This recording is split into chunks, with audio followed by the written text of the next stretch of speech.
মৃত্যুর এক সপ্তাহ পর আবার জীবিত হলেন মাইলস্টোন দুর্ঘটনার বিমানের পাইলট তৌকির। এই ঘটনায় এলাকায় চাঞ্চল্য ছড়িয়ে পড়ে। আমি জিজ্ঞাসা করছি ওনাকে যে আপনি কই থেকে আসছেন, তো বললো যে আমি গোরস্থান থেকে উঠে আসছি। মারা গেছে, আমরা মাটিও দিছি তো ওনাকে আমরা মাটিও দিছি ওনাকে, কিন্তু গত পরশু রাত থেকে ওনাকে দেখতেছি। লক্ষ লক্ষ মানুষের ভিড়। পৃথিবীর ইতিহাসে এই প্রথমবার মৃত মানুষ কবর থেকে উঠে এসেছে। এলাকাবাসী এবং ধর্মীয় আলেমদের মতে এটা কিয়ামতের জলজান্ত উদাহরণ, অর্থাৎ কিয়ামত অতি সন্নিকটে। প্রশ্ন হলো, মৃত্যুর পর কিভাবে আবার জীবিত হলেন পাইলট তৌকির ইসলাম? আপনারা সকলেই জানেন, সম্প্রতি মাইলস্টোন স্কুল অ্যান্ড কলেজের সামনে একটি যুদ্ধ বিমান প্রশিক্ষণ চলাকালীন সময় দুর্ঘটনা ঘটে এবং ঘটনাস্থলে অনেকগুলো শিক্ষার্থীর মৃত্যু ঘটে। অনুরূপভাবে পাইলট তৌকির ইসলামেরও ঘটনাস্থলে অন দ্য স্পট মৃত্যু ঘটে। কিন্তু সম্প্রতি মৃত্যুর এক সপ্তাহ পর কবর থেকে জীবিত হয়ে ফিরে এসেছেন পাইলট তৌকির ইসলাম। লক্ষ লক্ষ মানুষের ভিড়। কিভাবে তিনি মৃত্যুর পর জীবিত হয়ে এসেছেন, চলুন দর্শক সবকিছু আজ আমরা আপনাদেরকে এই ভিডিওর মাধ্যমে জানাবো। তার আগে আপনি এই ভিডিওটি দেশের কোন জেলা থেকে বা কোন দেশ থেকে দেখছেন তা এখনই কমেন্টসের মাধ্যমে লিখে জানাবেন। চলুন শুরু করি।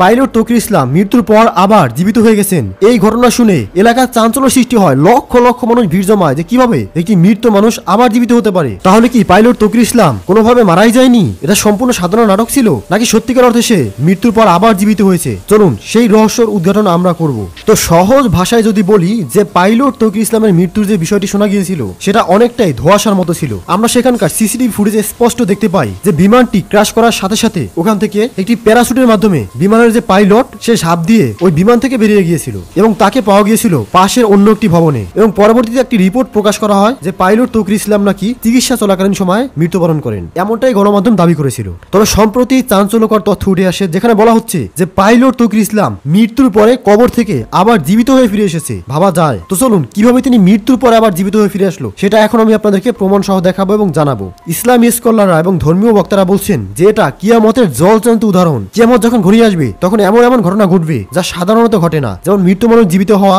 সূর্য পশ্চিম দিক থেকে ওঠা, ঘন ঘন মসজিদ তৈরি হওয়া, এই ধরনের ঘটনা যখন দেখা দিবে তখন কিয়ামত ঘনিয়ে আসবে। তো এই পাইলট তৌকির মৃত্যুর পরে যে জীবিত হয়ে গেছে এটা কিয়ামতের একটি বড় আলামত, এমনটা বলছে অনেক ধর্মীয় বিশেষজ্ঞরা। কিন্তু আমি আপনাদেরকে বলবো যে সত্যিকার অর্থে তিনি মৃত্যুর পরে কিভাবে জীবিত হয়েছেন, বা আদৌ কি তিনি মৃত্যুর পরে জীবিত হয়েছেন নাকি এটা সম্পূর্ণ কোনো ভ্রান্ত ধারণা। তো চলুন সেটা এখন আপনাদেরকে জানাই। তো দেখুন, পাইলট তৌকির ইসলাম যাকে দাবি করা হচ্ছে যে সে কবর থেকে উঠে এসেছে এবং এলাকাবাসী বলছেন যে তাকে কিছুদিন আগে মাটি দেওয়া হয়েছিল, আজকে নাকি সে কবর থেকে উঠে এসেছে। এমন ঘটনায় অবাক হওয়ারই কথা। আমি নিজেও এই বিষয় নিয়ে ইনভেস্টিগেশন করতে গিয়ে অবাক হয়েছিলাম। এর আগে আমি নিজেও কখনো মৃত্যু মানুষের জীবিত হওয়ার বিষয়ে কখনোই শুনিনি বা দেখিনি। আসলে মৃত্যু মানুষ যে জীবিত হয়েছে বা তৌকির ইসলাম যে জীবিত হয়েছে এটা দাবি করছেন কিছু সোশ্যাল মিডিয়া অ্যাক্টিভিস্ট। তারা ফেসবুক, ইনস্টাগ্রাম সহ বিভিন্ন সোশ্যাল মিডিয়াতে পোস্ট করছেন যে মৃত্যুর পর পাইলট তৌকির ইসলাম আবার জীবিত হয়ে পৃথিবীতে ফিরে এসেছেন। এখন আপনাদেরকে বলি, এই ধরনের পোস্ট, এই ধরনের হিউমার তারাই ছড়িয়ে থাকে যারা এই ধরনের হিউমার ছড়িয়ে তাদের সোশ্যাল মিডিয়া অ্যাকাউন্টগুলোতে বিভিন্ন ফলোয়ার নিয়ে থাকে, ভিউজ নিয়ে থাকে, যার মাধ্যমে তারা টাকা পয়সা ইনকাম করে থাকে। মানুষ কতটা খারাপ হলে এই ধরনের গুজব ছড়াতে পারে একটাবার ভেবে দেখুন।